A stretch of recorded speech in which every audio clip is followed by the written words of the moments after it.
for people, right? So if we're going to talk about cool stuff like pizza, then we're going to talk about cool stuff like pizza. And it makes me feel like I'm on a trek because you get one day out of base camp and half the crew is talking about, oh, I'm going to have a pizza. I'm going to have 26 cheeseburgers. I'm going to have 3 ice cream burrito banquet. Yeah, yeah. I wanted Mountain House spaghetti. I don't know what's wrong with them, but they can talk about that. I'm talking about cold beer. Yeah. Probably cheaper to get the Mountain House and the other stuff also, even though it's kind of pricey. Okay, that's the weirdest intro we've ever had on the monthly live for the Philmont Trek Talk group on Facebook, where we talk about anything that we think is going to help improve the lives of people who are going to Philmont.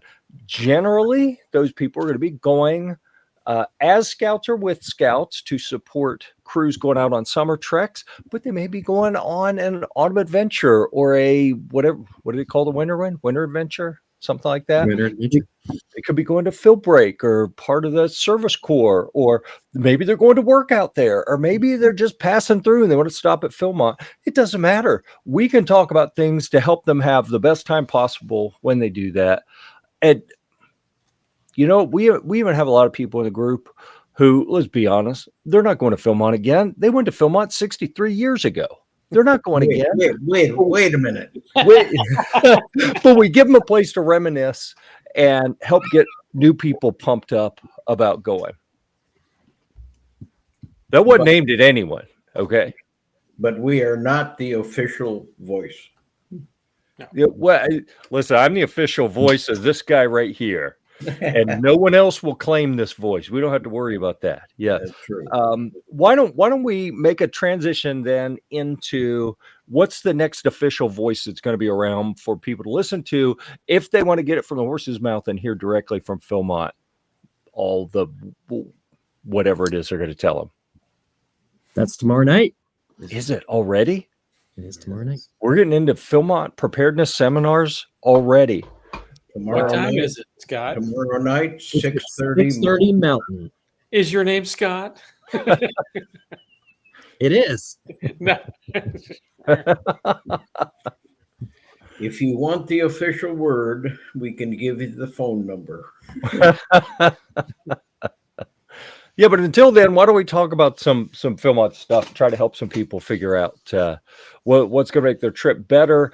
And the reminder before, we're about to do the around the world introductions here. Before we get to that, I want to remind everyone, because I do see a few people out there watching already, this can be a participatory program if you like. I think it's probably better if you have questions and you ask your questions or you have comments. I'm even down for the occasional smart remark, as long as it's not too personal, or it can be personal but directed at someone else. Okay, any of those I'm fine with. So yeah, we're going to be here. We're going to be here for an hour. We got a lot to talk about, but we always have room for people to ask questions, and then we'll decide if we choose to answer them or not. Hi, I'm Jeff. I was, until almost a year ago, the skipper of Sea Scout ship 4019 in Burlington, North Carolina. They do let Sea Scouts go to Philmont with the Dirt Scouts occasionally. It's actually kind of encouraged. So I have been to Philmont a number of times. That number pales in comparison to my good buddy, Mr. T. Okay, Darrel Tadsen, Greater St. Louis Area Council, numerous years attending and trekking. Decades. Anyways, currently council contingent advisor, will be taking 2, hopefully 3 crews this summer, or next summer in 26, had 5 this past year.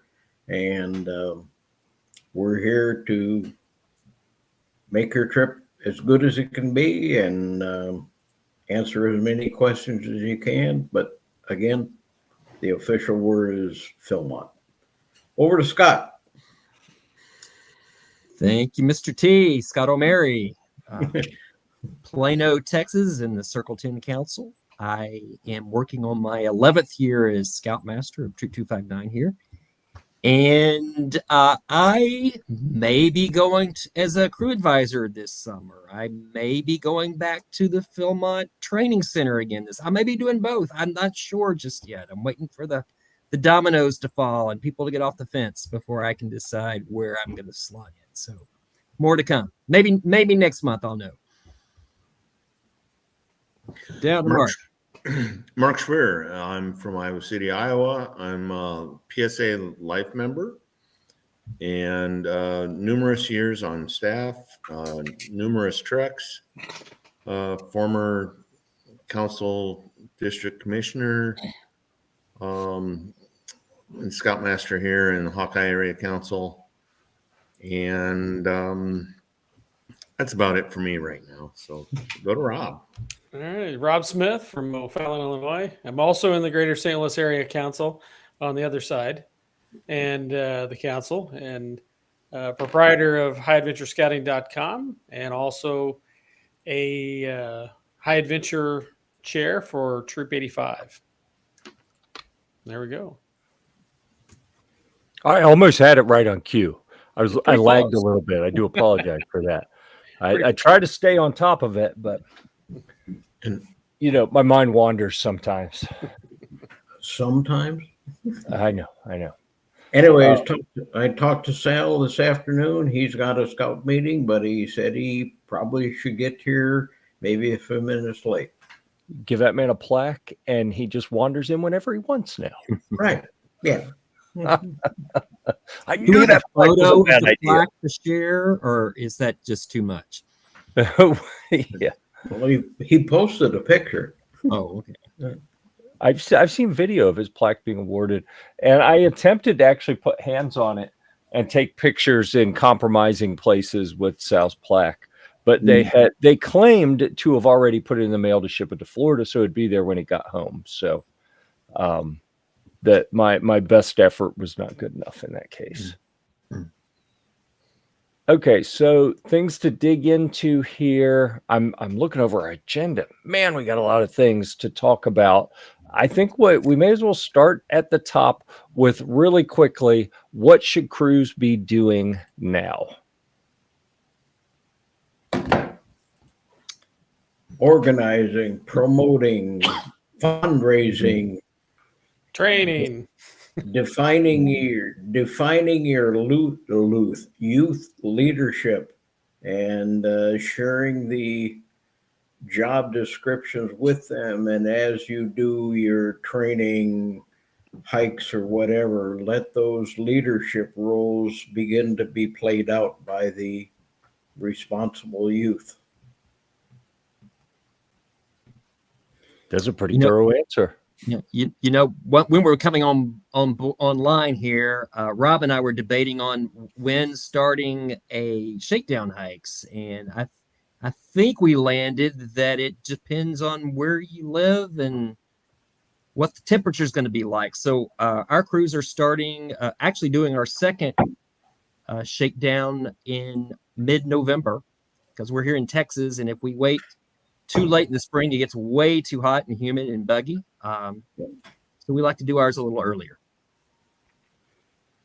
So I think another consideration, something later on our agenda, is to talk about Christmas gift ideas, which we can go into more depth on that next month. But just the basic idea of if the people in your cruise, or more importantly, the people financing your cruise, would appreciate having a good list of here are the things that we can give as gifts, so we don't have to then buy them a month after out of a separate pot of money. Maybe getting in at least one good shakedown where you're out for the weekend and people are actually putting hands on gear will help them narrow down their list of things that they need, because man, buying gear for people for a trek is tricky. And you don't want to get something that's not perfect and then have them feeling like, well, but this person means a lot to me, so I need to take it to keep them happy, but it's not the right thing. Like, you don't want to be in that position. So you want them to establish that it's a real need for something they actually want and need to take, and help them figure out, the correct item.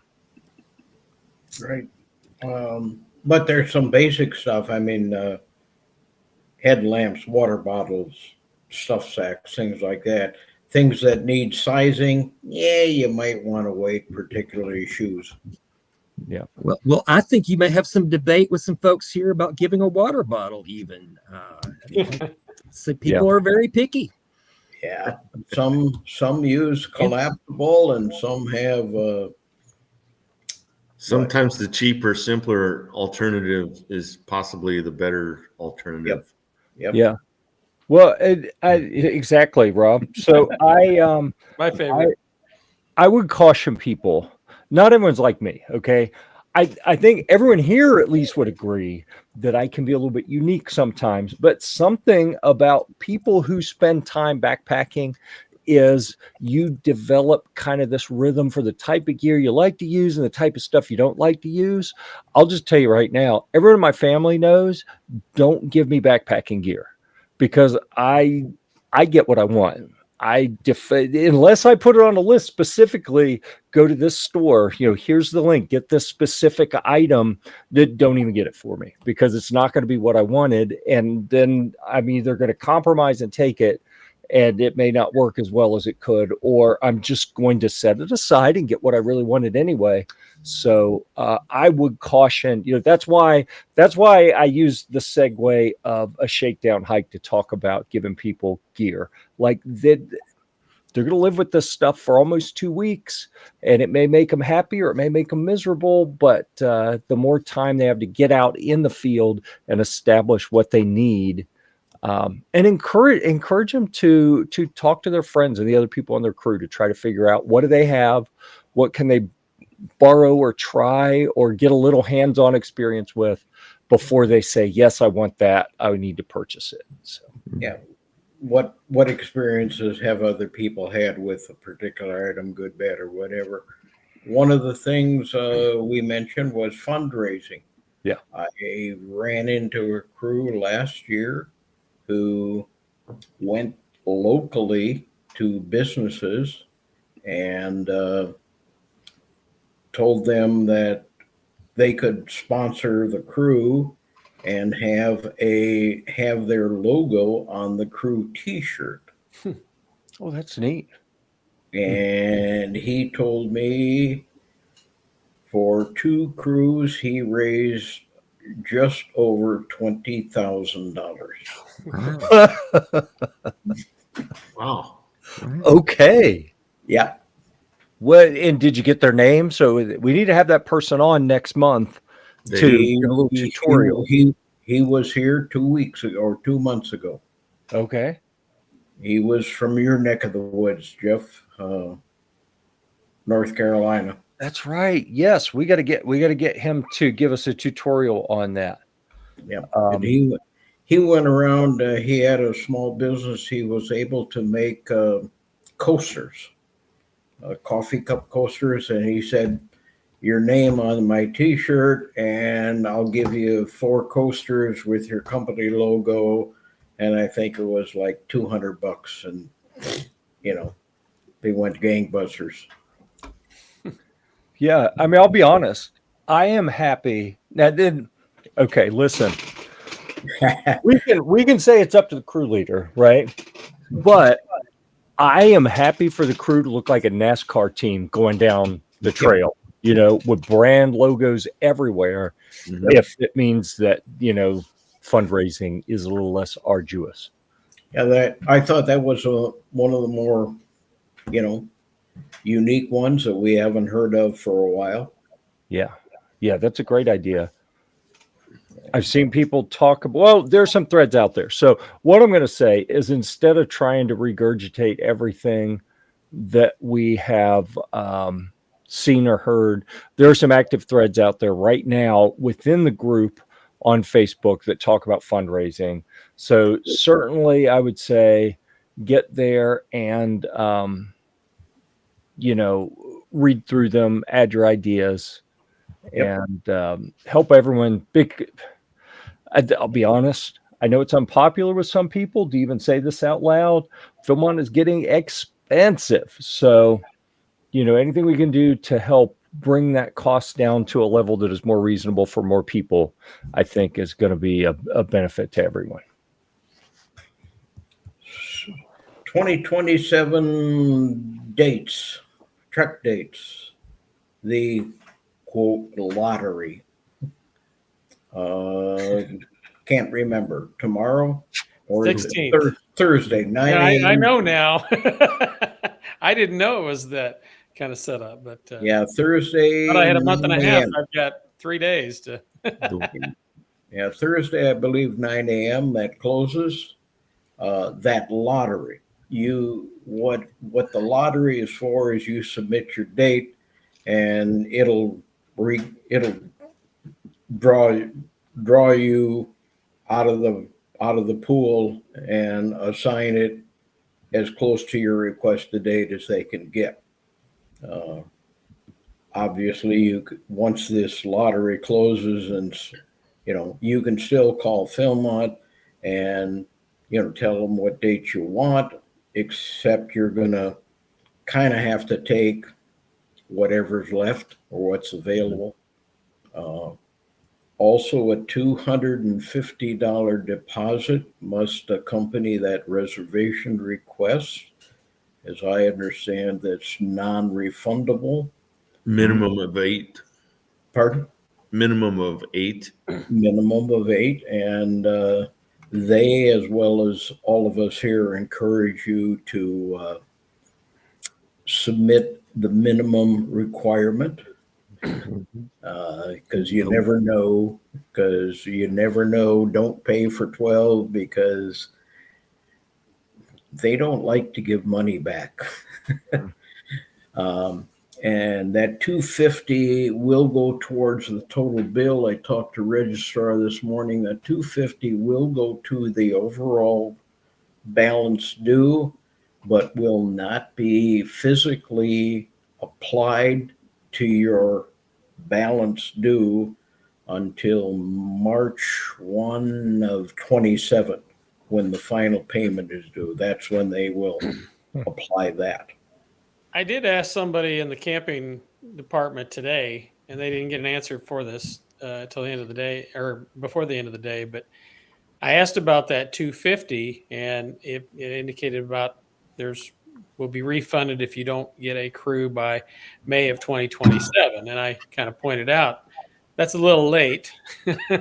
So is that accurate? So Right. hopefully I find out on that. I know 250 is 250, but compared to the overall cost of what you're going to be incurring, it's not much. Yeah.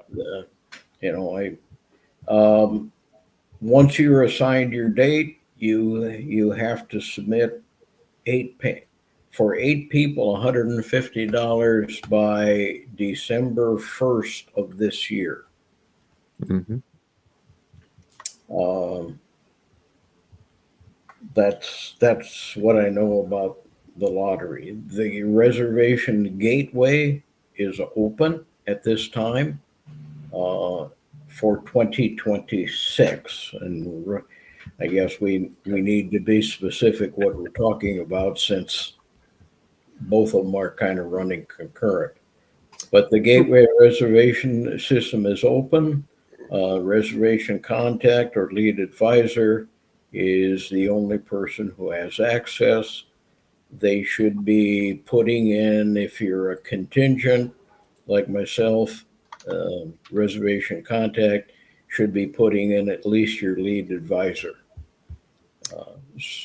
So Darrel, on that, I am the reservation contact for 226 crews, and I keep getting email to go on to the gateway and start putting roster information in there. And is there a hurry for that? Should we be doing that at this point?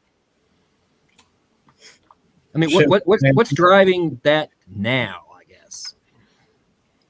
What's driving it is just a constant reminder to get it done. Okay. There's no mandate that it has to be done. I did another topic we're going to get to, and I'll mention this specifically.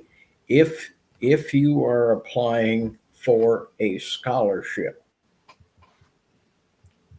the scholarship, you must put in your expedition number, like 622N.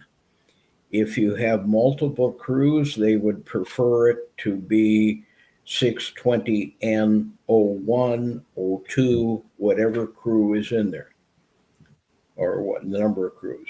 They will review your application, and if they approve your application for scholarship, it will not be credited, as I understand it, will not be credited to your overall balance due until that name and all the data for that individual is in the Gateway reservation system. Got it. So it won't necessarily be rejected if their name's not there. It will just be delayed. Well, they will go through the approval process. And if the application is approved for scholarship, that's cool. You need the expedition number, but it will not be actually credited to your account until that name of that individual Billy Boy Scout is in the Gateway. Small technicality, but I've heard more technical questions than that. Right. Okay. Scholarships are available. Each crew has a scholarship at $400. Higher rating scholarships are available upon individual application online. No email, no phone call, must be online. And it will be a need-based decision. So Philmont will be asking some rather pointed questions about the individual and the family and so forth. And I think, Mark, I believe there is some scholarships available out of the Philmont Staff Association. So the Staff Association sponsors, we do 2 scholarship programs. One we just finished up is staff scholarships for returning staff for next season. So we try to offset some of the cost of school so that kids can come back and afford to come back and be on staff year over year. And then we sponsor scholarships for the individual programs, such as Ranch Hands and Rayado and Trail Crew and Rocks and etc. there's information on the Philmont site or from the PSA site to get to those individual scholarship applications. I believe the deadline for those now changed. Don't quote me, but I think it's right around April 1st for the individual programs for next season. It would be April 1st of next year. Is that correct? You kind of tell me. Well, Yeah, Jeff's I'm got it up. looking at the one form that I have up here. Oh, that's the scholar. and That's that's like the main Philmont's one. scholarship. Right. I'm not on the PSA form, and I don't know. I don't see a date off the top of my head here for when that's supposed to be in. It says people will be notified no later than February 1st. So presumably it's before February 1st. And then I will, I'll see if I can find the PSA information here. Right after that, it says applications submitted after Feb 1 will not be considered. Yeah. So we know it's got to be at least before that. Well, while we're on the topic of saving money to go to Philmont, probably the least expensive way for a scout to go is if they join the OA trail crew, one of those adventures. One I of the don't have individual. those numbers handy, but they're significantly less expensive than any other program at Philmont. Yep. And the same way I think with rocks and some of the other ones, well, work crew, trail crew, you do work for a week and get a week-long trek of your choice. So think that probably, unless there's questions, Jeff, coming in from the audience on scholarships or trek selection.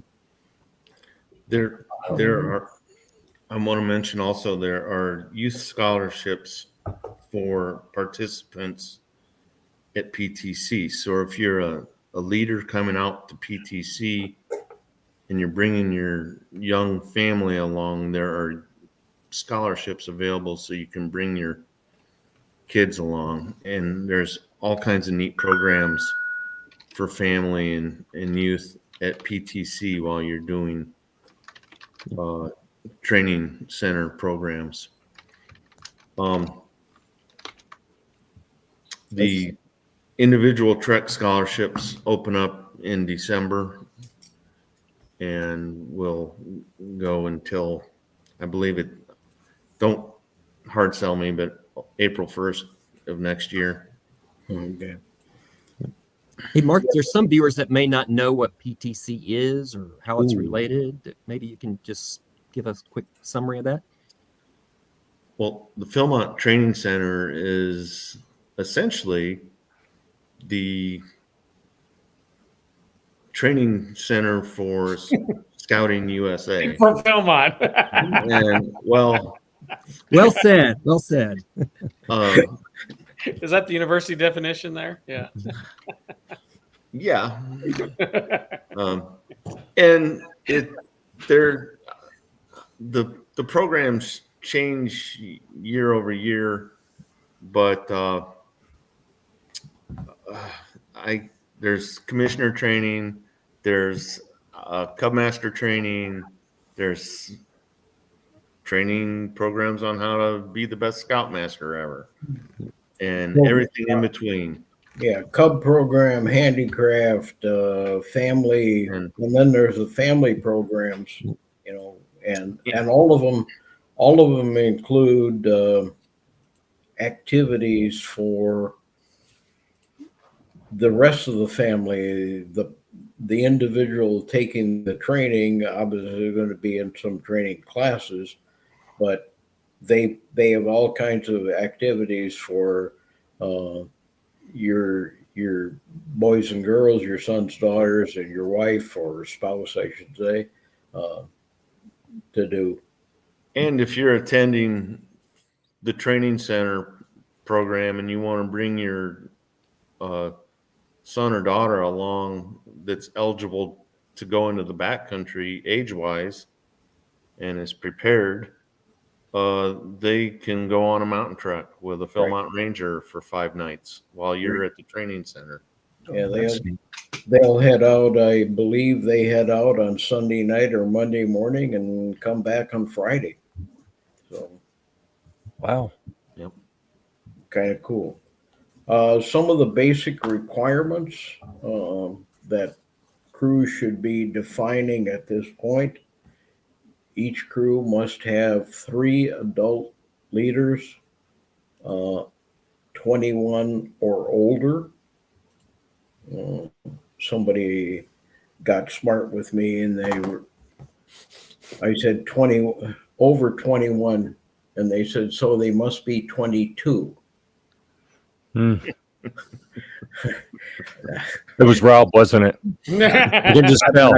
I'm not going to say. But anyway, so I wish I would have thought of that. I would have said Just that. missed the cutoff. 21 years of age and older, 3 adults must be Should you have a female youth in the crew, you must have a female advisor over 21. They would prefer buddies. If you have one female youth, they would really like to see a second female youth. In the same way, if it's an all-female crew, one or two male adults or male youth, can be in there. That sounds perfectly fair and reasonable.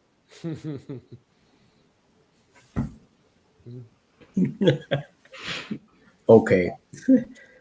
Anyway, 3 people must be 3 people. They can be youth or they can be adult.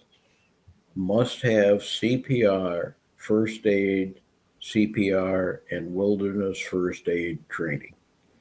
I believe certifications for those programs are 2 years. So make sure you check your expiration date if you've previously taken it.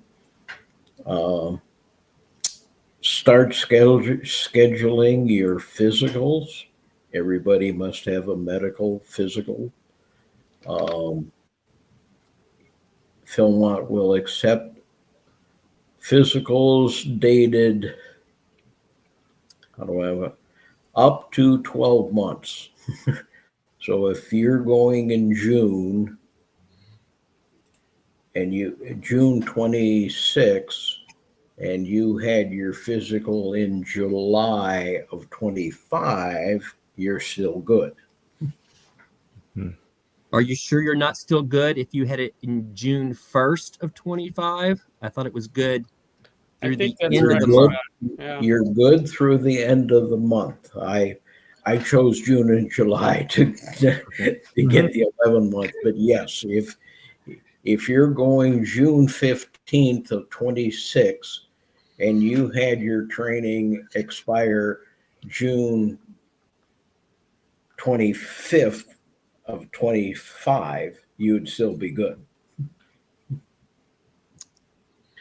Well, training and physicals are 2 different things. They have But different requirements. I would get a new physical done to document how much weight I had lost training for Philmont. Oh, wow. Yeah. That's a good idea. So I really want to emphasize the physical. So well, let's have a little discussion here. What do you tell people? I mean, especially the adults. I was about to say, I'm the one who kind of waits as late as I can because I'm not worried about passing the physical. But what if they find something like what I'm going to suggest is if you have any doubts about being medically cleared to go on the trek, get your physical early. Yep. Like as early as you can and still be within the window of what they'll accept, because that gives you time to address anything that they find. Like if it's a blood pressure problem, 6 months may not be enough to fix it. Right.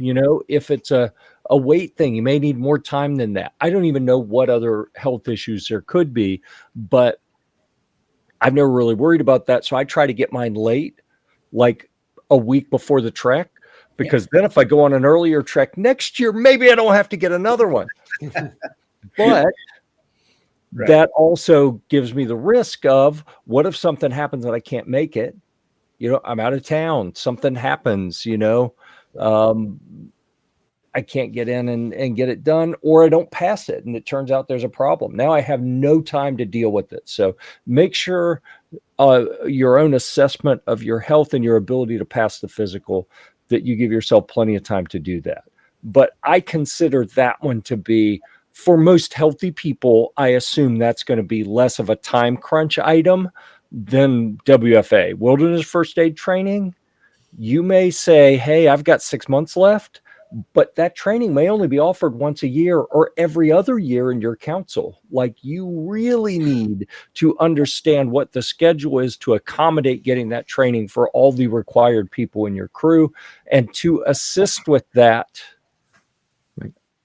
They only have so many slots open in that one training they're offering. Right. Right. Yeah. The And Greater there, St. Louis Area Council has one almost every month, so you can Yeah. come up to St. Louis and visit Darrell and I. yeah, That except sounds delightful. what I hear, ours are filling out fairly quickly. Yep, they do. Yeah. Well, I had an issue a couple years ago where mine was expired and a crew asked me if I could go with them and I needed to get it done. And when I went to sign up, they're like, "Oh, too bad. The last slot just we talked someone into signing up yesterday." I'm like, "Well, is there anyone who doesn't need it? Is there anyone who's doing it because you were like, hey, come do it so we don't have to cancel the class?" Well, we're not doing that. They're signed up and it's full. And I'm like, "But I have an active need to get this so that the crew can go because they don't have enough people with WFA." And they're like, "Hey, too bad. You should have signed up earlier." So keep in mind, you may not run into people who are willing to and you know what, it was on me for expecting that they may ask, "Hey, does anyone actually not need it?" And you're just doing it because and you give up the slot for someone who needs it.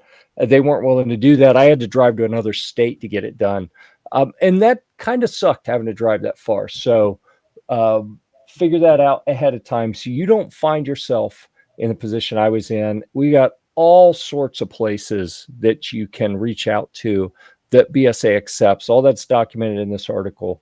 So some of them have links, some of them don't, but lots of different ideas in there for how you can solve that. And I put the link in the discussion. Right. And there was something else on WFA, whatever. Yeah, and there is no refresher course. If you've taken wilderness first aid training 3 years ago and say, "Well, I did that, can I get a shortened version?" There isn't one. It's a 16-hour class. Probably should be, but But there should be. There's a lot of things that should be, but now some of the classes are part online and part in person, and that's Right. kind of what our council has gone to. right. I mean that kind of stemmed out of COVID. I had to take it during that time. So And the required CPR can also be partially online and in person as Right. well. And all of those certification cards need to be scanned and uploaded by your crew advisor into the gateway, along with the medical forms.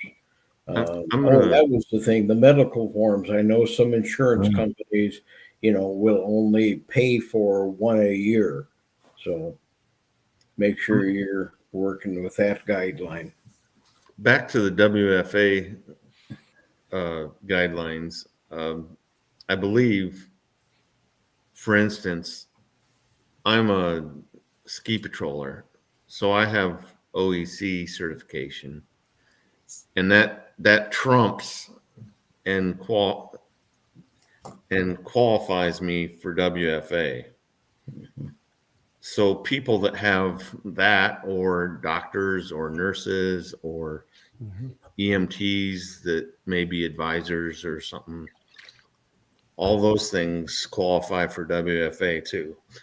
Yeah. So check and then ask the question of, well, does this qualify, this level of medical From training? my understanding, you're right on that, Mark. I understand that, but I also understand that CPR is mandatory every 2 years, even if you are, an EMT or doctor Right. or whatever. And for us, it's mandatory. We renew it every year. So Right. So And I agree with what you said, Mark.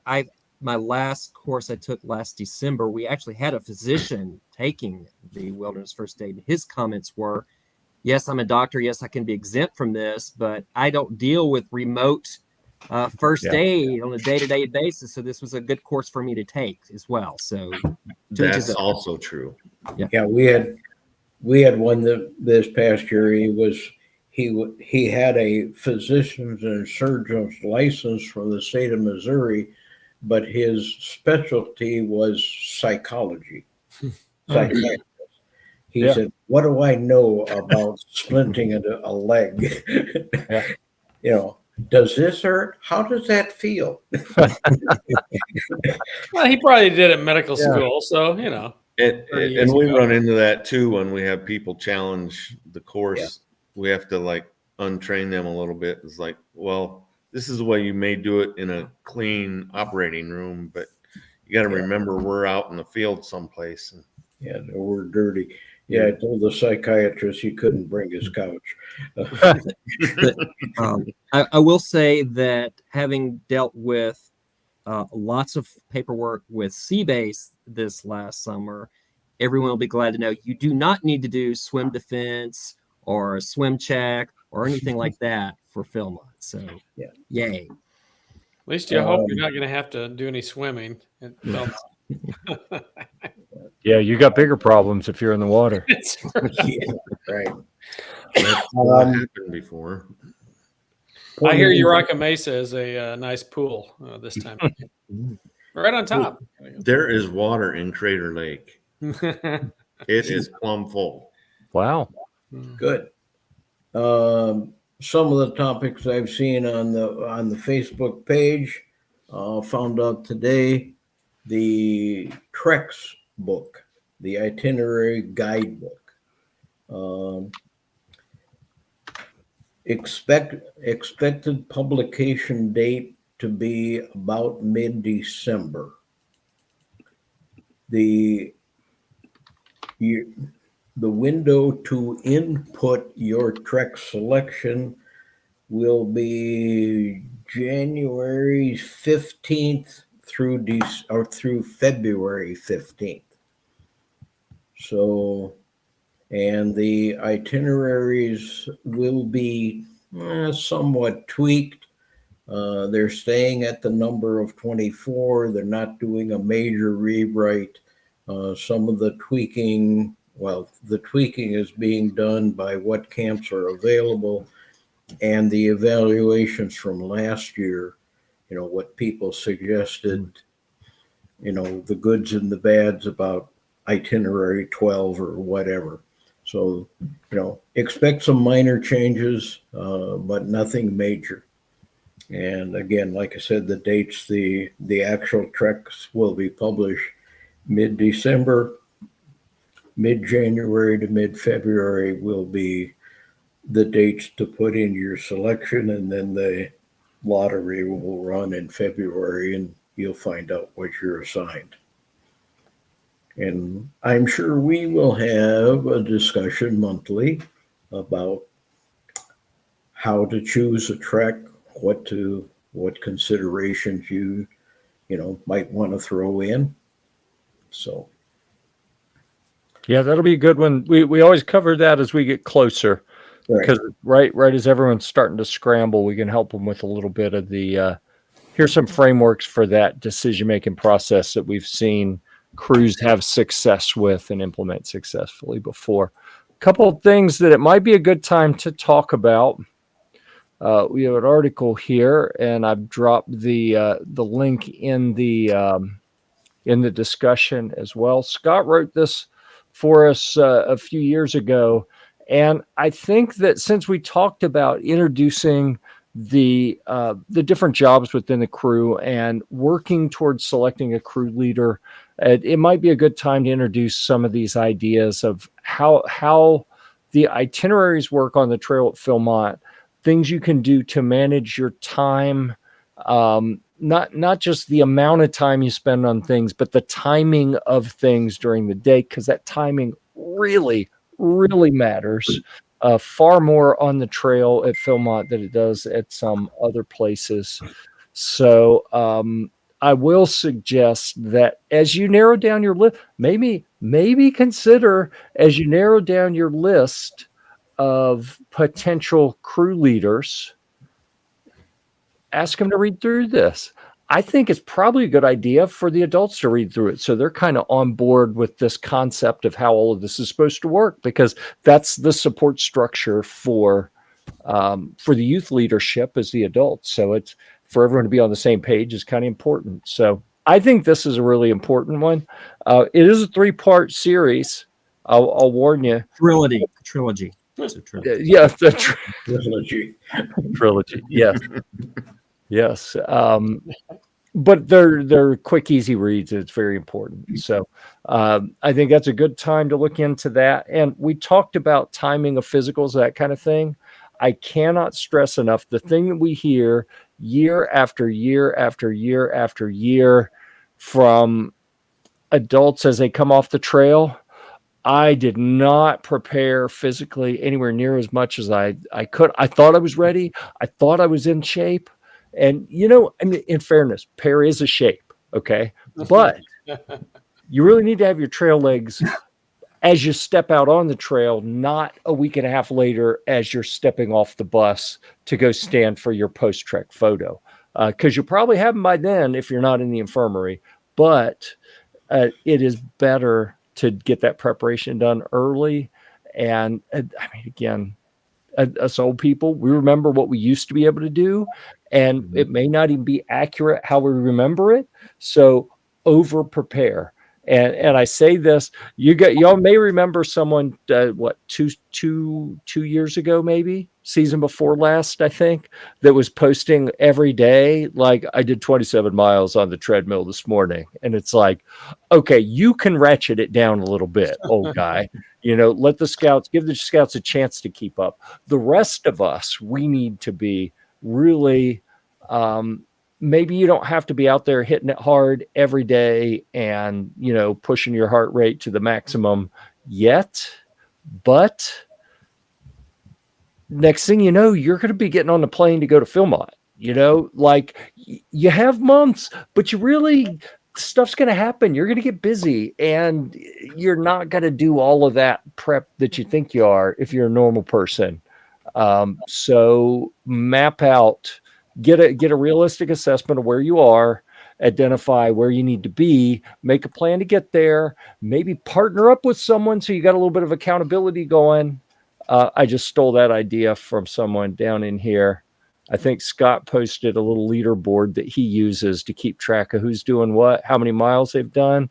That accountability can be big, because it doesn't matter if Rob and I go out there and I have been sitting around eating bonbons and playing video games, and Rob's been preparing, and the rest of the crew they all got to wait for me. So, you got to make sure that everyone gets up there.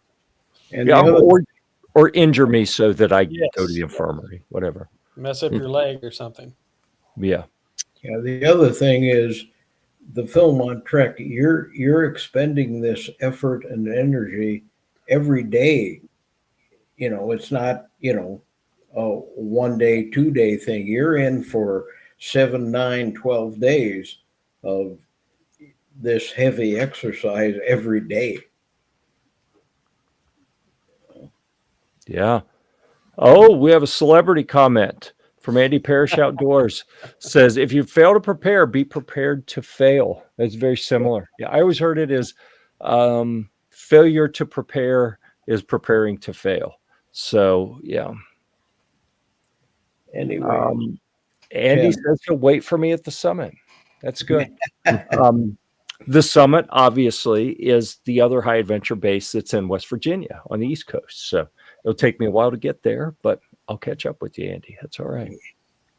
Yeah. So let's see. What else do we have? I got the 15-minute warning a few minutes ago. We're down to 9 minutes. So any questions anyone out there has, please put those in the comments now in the discussion. We will attempt to answer those with rapidity and accuracy. And somebody got a picture of me on Baldy. Right. That was brilliant, by the way. Yeah. So, but did anybody hail damage? Oh, right.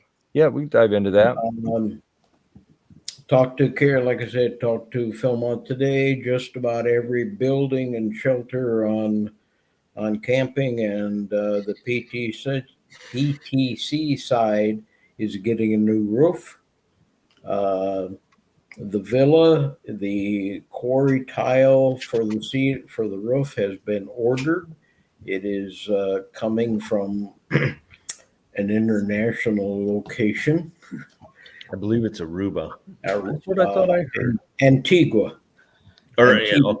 okay. Anyways, but the window in the villa is currently under reconstruction, rebuilding. Some painting is required here and there, a little stucco work. They told me they feel, other than the roof for the villa, most everything should be completed, put back together as well as they can by the end of the year. Nice.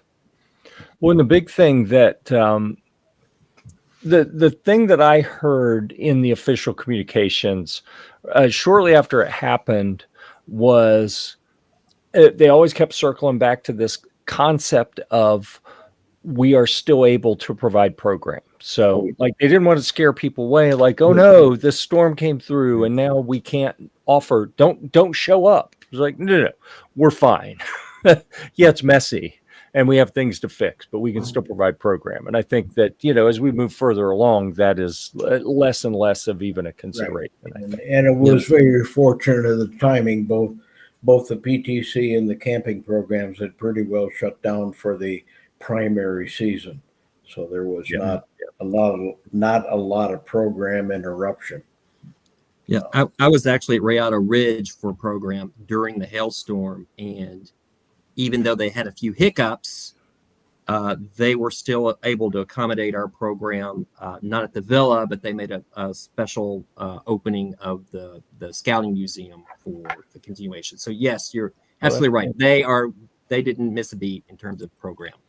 Yep. Surplus food from 2025 treks are still available. Get it now. Would suggest at least ordering a breakfast, lunch, and dinner, if nothing else, for show and tell. To your crew, this is what the food looks like, whether you eat it or not. But this is the size, the bulk, the weight, have an idea. That's what I did. Or I ordered breakfast, lunch, and dinner and use it as show and tell. So we just ordered some for our shakedown next month. So we have boxes and boxes heading this way. Trail tents are being sold through Tooth of Time traders. They're not, from what I understand, they're not selling any damaged canvas tents. Those pretty well wet in the dumpster. But trail tents are available. Contact the Tooth of Time traders for what's available, pricing, and so forth. The same way with the food. So it was amazing the awnings that they have on those large tents at the training center kind of took the brunt of it and saved those tents. The luxury deluxe tents.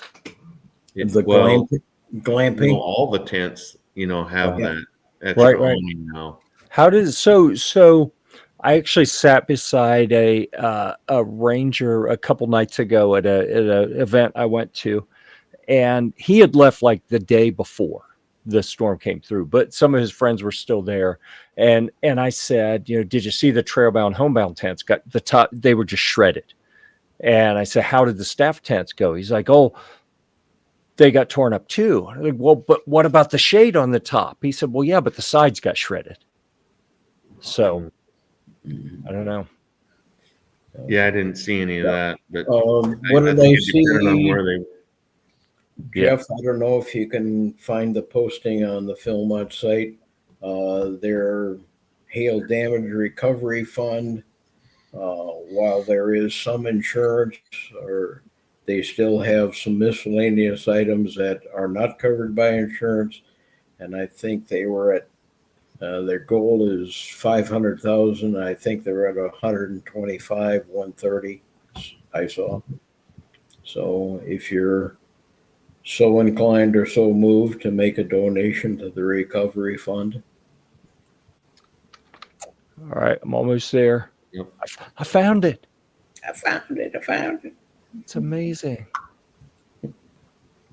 There we go. Oh, registration is live, it says, for 2027. Every time you load the site, it's going to bring that up for you. Just they really want you to know. Yep. Let's see.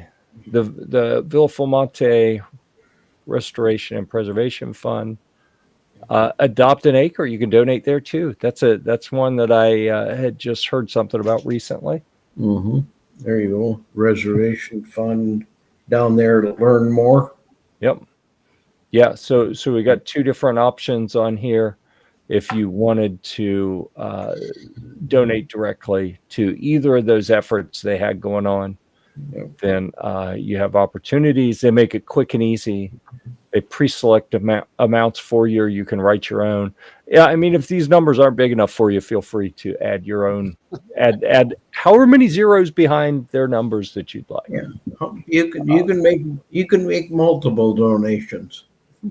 Yeah, I mean, I've not talked to whoever developed this. I actually don't know how many zeros they will accept in this form, but I'm sure if you're going to do that many zeros that's a question, just call them and say, how can I get this to you without your credit card processor taking 3% or something, Yeah. They would be more than happy to speak with you. Yeah. Yep. And they would make consideration, I'm sure. Right. Yeah. So, yeah, thanks for bringing that up. I sometimes forget about that. Let's see. We have 2 minutes. That's just enough time to answer Andy's question. Boots or trail runners? Oh, Trail runners. Trail runners. We don't have All time right, for Andy. that. We don't Thank have time you. for We that. appreciate your question. Boots. both. I'll go with both. I like them. Well, it depends on what you're doing. If you're That's right. hanging out in base camp with Darrel, or like you're working in conservation with a chainsaw, then yeah, big heavy boots, protective stuff. If you're actually hiking, maybe something more appropriate and modern. How's that? Perfect. Yeah. But either way, whichever one you choose, you need a chair so you can step up and tie your laces. Absolutely. Yes. And then you need some sucker that you can convince they need to carry it for you. Yeah. Had to do It's it. only a pound, so it's okay. Had to do it. Yep. But make sure you get the lightweight shoelaces. Right. Every gram counts. So, all right, I think we're about out of time. We've covered just about everything. Anything else anyone needs to get in there? Any last minute serious questions? Andy has already made his allotted 3 comments for this evening, so he's done. Unless he wants to move up to the higher donation package where you get 3 more comments, then we can talk. But for anyone else, you can ask anything you want. Oops. I'll show you what I just knocked over here on the desk. I heard it gets warm at Philmont, so I bought myself a battery-powered fan. Oh my gosh. Ventilate your shoes. Yeah. First Philmont prep seminar tomorrow night, 6:30 Mountain Time. I'll be honest with you. Oh, see, I've just censored 3 different comments because while I think it'd be hilarious, some people may take it seriously, and Hey, Jeff, they do really good seminars. That's what I was going to say. Yes. it's either on the PSA site or on the Philmont site, but there's a really cool time-lapse video that just got posted a day or 2 ago of the Bobian cabin build. On the Facebook page? I think it's on the website, or On the there's a link website. somewhere. Might be Facebook. I think it's Facebook, Philmont Facebook. That's Is that where it's I at, Darrel? I don't think it's it might be our PTC Facebook page too. I saw it. It was like 35, 40 pictures. Oh, no. No, You're talking about the that's a dining hall. thread. I'm talking about a time lapse video. Oh, okay.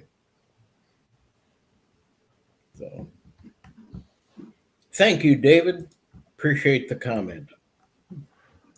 Yes, and I have not found it yet. I'm clicking in all the wrong places here. It's on the philstaff.org page, oh, the PSC time lapse. that one.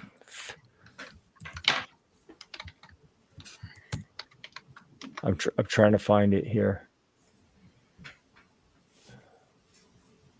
Yeah. On their page, not the It'd be on philstaff.org. Gotcha. It's right there. It's the first thing that pops up. The 2025 Service Corps time lapse. All right, so let's put you back on the screen here for that, and we will explore this together. Am I in the right place? Phil Stafft. Yeah, I'm not seeing it either. Go home.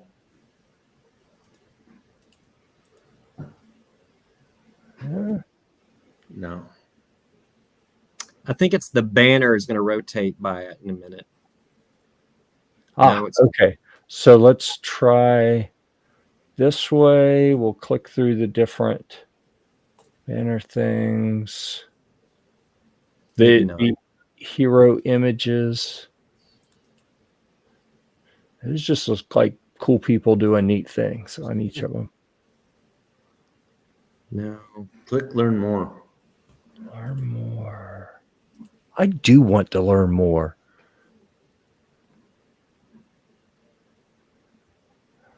I'm not seeing the amazing video yet. Events, volunteer. You think it might be under like Service Corps or something? Probably. Possibly. You could at least talk about it even if we don't actually see it. And there it is. Completed. Look at that. Yeah. That's the drawings and sketches, but yeah, the little mock-up of it. Here, maybe there. There you go. Oh, that's the campaign. Oh, the campaign. If you go philstaff.org /page /PSC time lapse.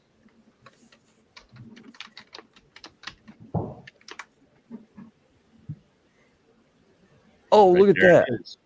They make it very in your face where you can find it. Mm-hmm. But there she goes. Wow, look at that. You guys are fast. This is basically 12 days of building construction. So I haven't seen or heard anything yet about the actual sheeting and the metal getting on, but it should have been done either last week or this week. But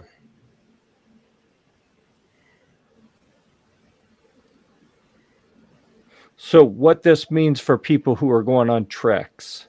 so actually, probably people going on treks, it doesn't mean a lot, but what it means for the staff at Beaubien, because they continue to put more than just the Beaubien staff at Beaubien, working on backcountry projects.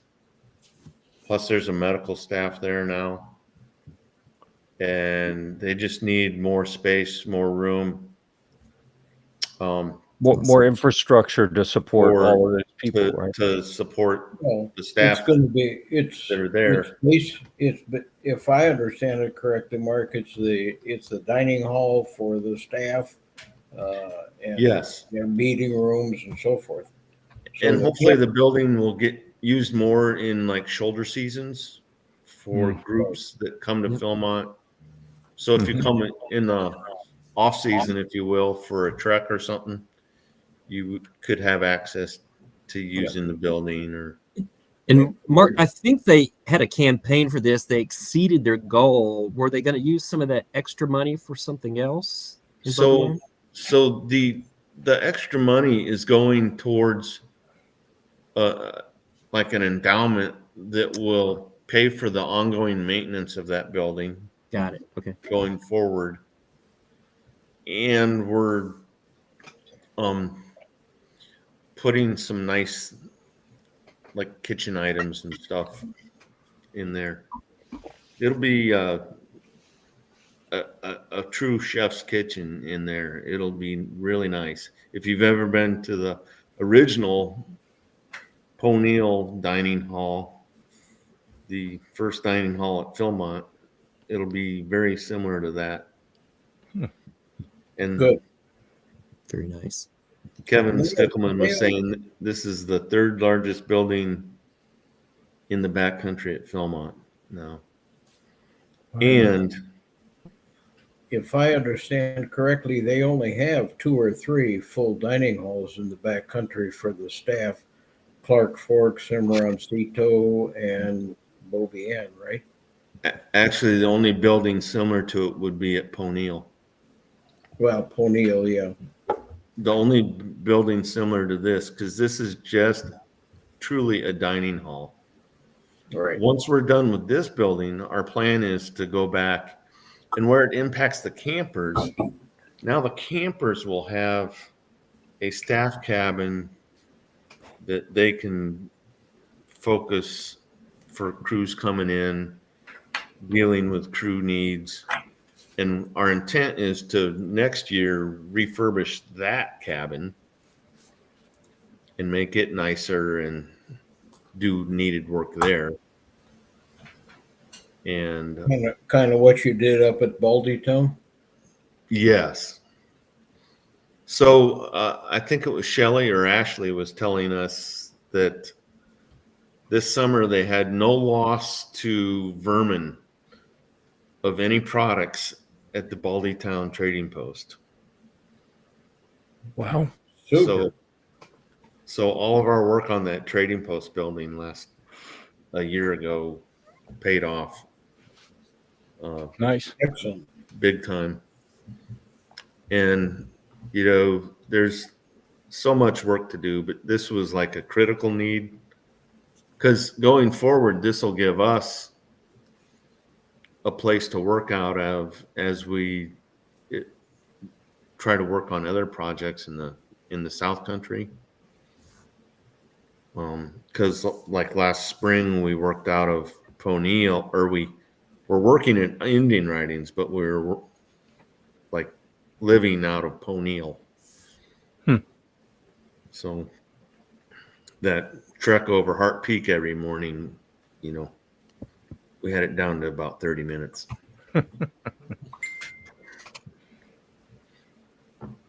But it's one of the coolest things that I've done.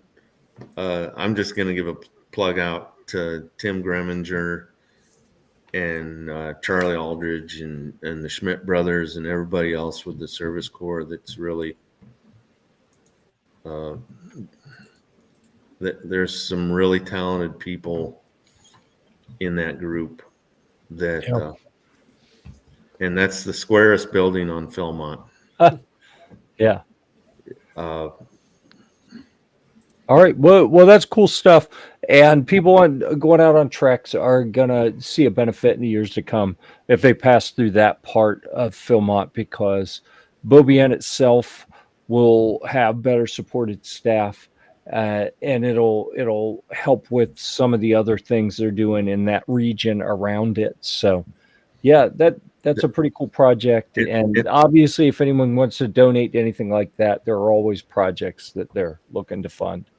And we also did a lot of work that week down at the chuck wagon area. So if you're going through Beaubien and the campfire area, so if you're going through Beaubien next summer, you're going to notice some nice little changes, some spruce ups.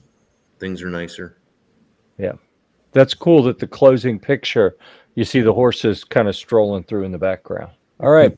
So with that, we have gone a few minutes over. I appreciate anyone who's hung out for that. Thanks for everyone here who's been on the panel. It's been stellar as always. I think you guys did a great job. Thanks for the questions that came in, except for Andy. Yeah, but I think we've covered it all. We're ready to shut it down. Is anyone not ready? Hike on. Like